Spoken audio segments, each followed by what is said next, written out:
Esse vídeo foi idealizado após eu perder uma sequência de um mês sem o pecado contra a castidade, e tem como objetivo voltar os nossos corações arrependidos para a realidade da misericórdia divina.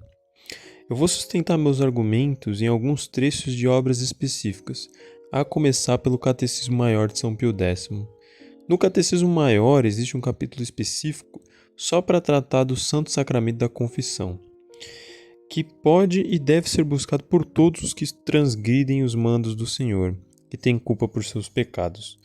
O Sagrado Sacramento da Penitência foi instituído por Nosso Senhor Jesus Cristo quando mesmo disse no Evangelho de Mateus: Eu te declaro, tu és Pedro, e sobre esta pedra edificarei a minha igreja, e as portas do inferno não prevalecerão contra ela.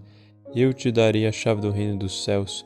Tudo o que ligares na terra será ligado nos céus, e tudo o que desligares na terra será desligado no céu. Assim, pela sucessão apostólica, a Igreja segue ligando as pessoas a Deus, e um destes meios de ligação é a confissão, que tem como objetivo comutar as penas eternas dos pecados mortais em penas temporais. Ela confere a graça santificante. A confissão faz reviver os merecimentos das boas obras feitas antes de se cometer o pecado mortal. E ela dá à alma os auxílios oportunos para não recair no pecado novamente e restitui a paz à nossa consciência. Isso tudo está destacado na questão 688 do Catecismo. Já na questão 691, Pio X esclarece o seguinte questionamento. Ele vai perguntar: tem o sacramento da penitência a virtude de perdoar todos os pecados, por muitos e grandes que sejam? E a resposta dele é sim. O sacramento da penitência tem a virtude de perdoar todos os pecados, por muitos e grandes que sejam, contanto que se receba com as devidas disposições. Isso implica que a misericórdia divina ela é maior do que a nossa maldade.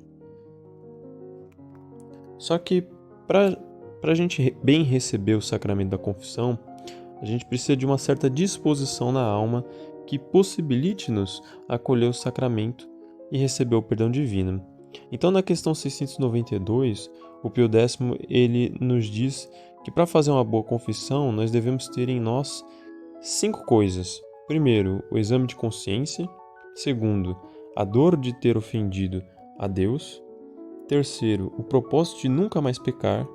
Quarto, a acusação dos próprios pecados. E quinto, a satisfação ou a penitência. 4 desses 5 pilares para a boa confissão estão sujeitos àquilo que comumente chamamos de contrição perfeita, que é uma coisa extremamente necessária para encontrar o perdão divino. Acerca da contrição perfeita, J. D. Driesch nos diz em seu livro lançado no Brasil pela editora Livre que ela é a grande chave de ouro para o reino dos céus. A contrição ela é uma dor na alma e uma detestação dos pecados que nós cometemos. Então a contrição ela deve ser sobrenatural, porque se arrepender por reprimendas naturais de nada serve para a alma. Por exemplo, se arrepender pela vergonha que você vai passar diante dos outros homens, ou por ameaças recebidas por outras pessoas, ou se arrepender porque vai preso, isso é uma contrição motivada por razões naturais e de nada vale na busca nossa pelo perdão divino. Na contrição legítima e sobrenatural há 2 tipos, a contrição perfeita e a contrição imperfeita. A contrição imperfeita ela é motivada pelo temor do castigo divino. É quando você se arrepende por medo de Deus e do que acontecerá contigo após a morte, de ir para o inferno e por aí vai.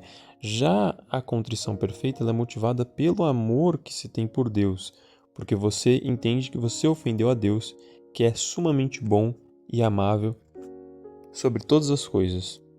Então a pessoa que tem contrição perfeita, ela até acha justo que ela sofra pelos próprios pecados. O que ela não suporta é ver que a sua vontade pecaminosa foi a causa das dores e sofrimentos que Cristo teve de passar em vida porque Ele nos amou.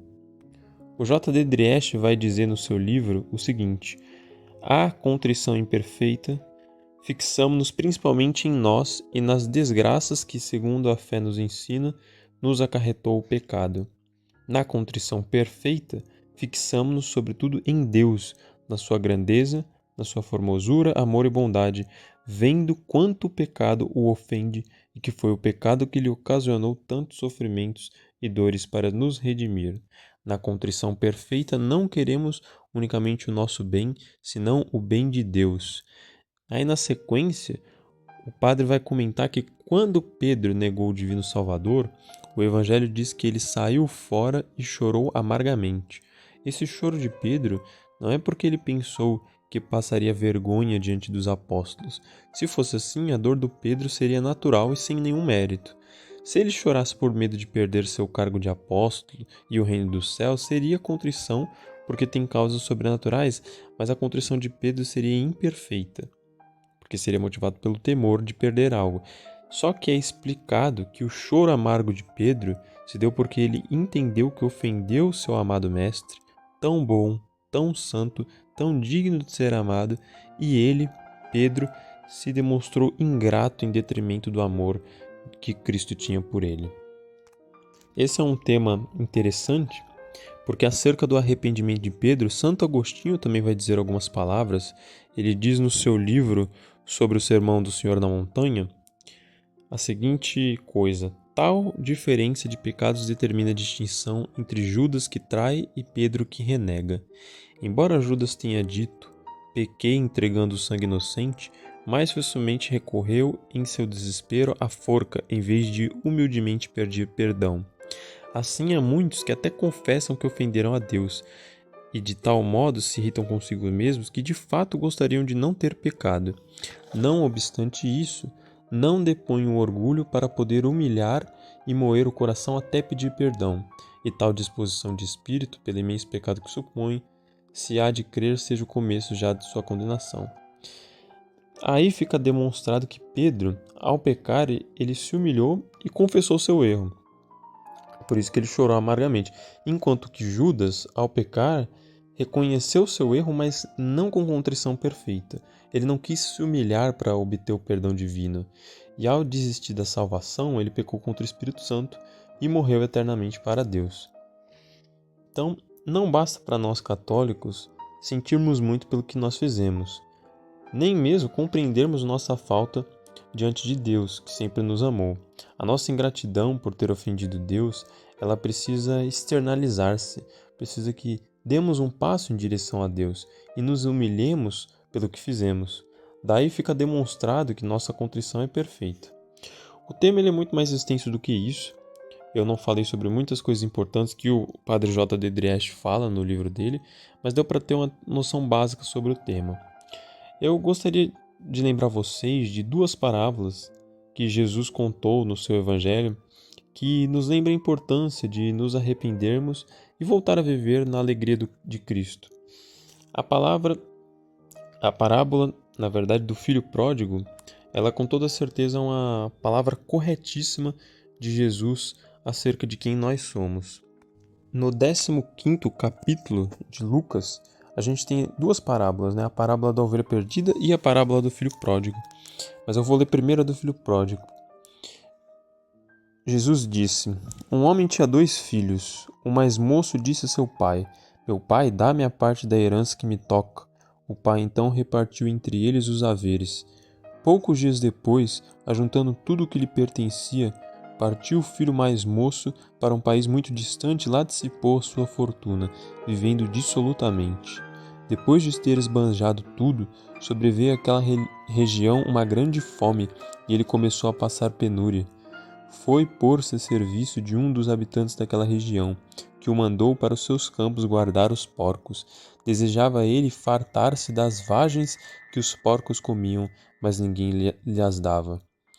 Entrou então em si e refletiu: quantos empregados há na casa de meu pai, que tem pão em abundância, e eu, aqui, estou a morrer de fome?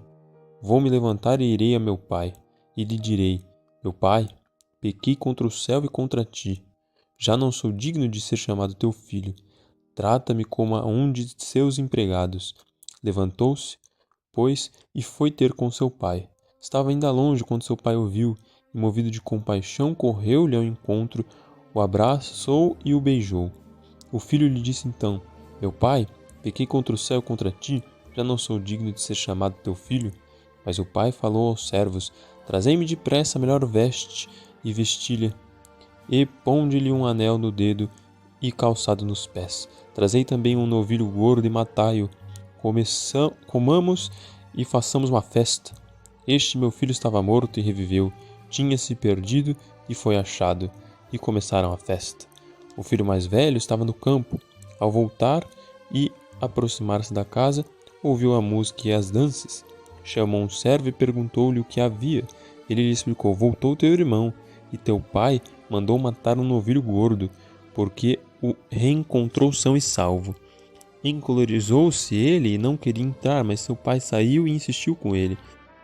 Ele então respondeu ao pai: há tantos anos que te sirvo, sem jamais transgredir ordem alguma tua, e nunca me deste um cabrito para festejar com os meus amigos. E agora que voltou este teu filho que gastou os teus bens com as meretrizes, logo lhe mandaste matar um novilho gordo? Explicou-lhe o pai: filho, tu estás sempre comigo, e tudo que é meu é teu. Convia, porém, fazermos festa, pois este teu irmão estava morto e reviveu. Tinha-se perdido e foi achado. Todas as vezes que nós pecamos, nós somos como o filho pródigo, né? Deus sempre nos dá graça sobre graça, bênçãos, tranquilidade, paz, saúde, moradia. E mesmo como não estamos com isso, nós temos a vida que Deus nos deu e a oportunidade de bem vivê-la. E nós sempre recorremos a esse abandono de Deus, né? Como o filho pródigo, nós vamos para o mundo e nos lançamos nele, se esquecendo de onde nós viemos, né? E assim como o filho pródigo também, a gente sempre quer voltar para o nosso pai, né? Quer pedir desculpas, e por isso a confissão. A confissão, ela é nada mais nada menos do que a mimese daquilo que o filho pródigo faz nessa parábola, né? É você se arrepender e voltar-se para Deus, ao invés de ser um filho orgulhoso, né? Então Deus ama que nós, quando erramos, vamos até Ele, porque assim Ele vê que nós reconhecemos que toda a nossa vida é para Ele, e que por mais vexatório que seja ter que confessar um pecado, ainda assim nós preferimos voltar para casa humilhados, assim como o filho pródigo voltou, do que vivermos afastados daquele pelo qual nós fomos criados e para o qual nós rumamos a nossa vida. E no mesmo capítulo, Jesus vai falar sobre a parábola da ovelha perdida. O Evangelho diz o seguinte: aproximavam-se de Jesus os publicanos e os pecadores para ouvi-lo. Os fariseus e os escribas murmuravam: este homem recebe e come com pessoas de má vida. Então lhes propôs a seguinte parábola: quem de vós, que tendo 100 ovelhas e perdendo uma delas, não deixa as 99 no deserto e vai em busca da que se perdeu, até encontrá-la? E depois de encontrá-la, a põe nos ombros, cheio de júbilo, e voltando para casa reúne os amigos e vizinhos, dizendo-lhes: regozijai-vos comigo, achei a minha ovelha que se havia perdido. Digo-vos que assim haverá maior júbilo no céu por um só pecador que fizer penitência do que por 99 justos que não necessitam de arrependimento. Ou qual é a mulher que, tendo 10 dracmas e, perdendo uma delas, não acende uma lâmpada, varre a casa e a busca diligentemente até encontrá-la? E, tendo-a encontrado, reúne os amigos e vizinhas, dizendo: regozijai-vos comigo, achei a dracma que tinha perdido. Digo-vos que haverá júbilo entre os anjos de Deus por um só pecador que se arrepende. Deus se alegra porque nos arrependemos e voltamos a Ele. A humanidade, ela é a ovelha perdida, que Deus foi resgatar mesmo que não precisasse dela. Nós somos um diante de 99, mas ainda assim somos amados. Deus é suficiente em si mesmo. Ele não precisa de nós, mas Ele nos ama e nos quer bem. Nós é que precisamos de Deus, pelo seu grande amor, por tudo que Ele nos possibilitou. Então, se você pecou nesse tempo, tenha confiança que Deus vai lhe purificar.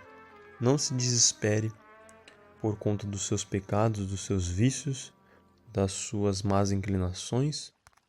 E como Davi, faça a sua confissão, o seu arrependimento o seu clamor a Deus, como Davi fez no Salmo 50, após adulterar com Betsabé, né? Esse salmo ele é conhecido como Mísere, e ele diz: Tende piedade de mim, Senhor, segundo a vossa bondade, e conforme a imensidade de vossa misericórdia, apagai a minha iniquidade.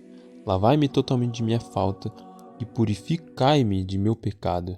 Eu reconheço a minha iniquidade. Diante de mim está sempre o meu pecado. Depois ele fala: Aspergui-me com um ramo de hisope e ficarei puro. Lavai-me e me tornarei mais branco do que a neve. Dos meus pecados desvia os olhos, e minhas culpas todas apagais. Ó meu Deus, criai em mim um coração puro e renovai-me o espírito de firmeza. Então, do mesmo modo que Davi tinha essa confiança em Deus, que Deus poderia lavá-lo e que ele ficaria branco como a neve, justo depois de ter pecado gravissimamente, nós também temos que ter essa confiança de Davi na misericórdia divina e guardarmos a nossa fé pelo amor de Jesus.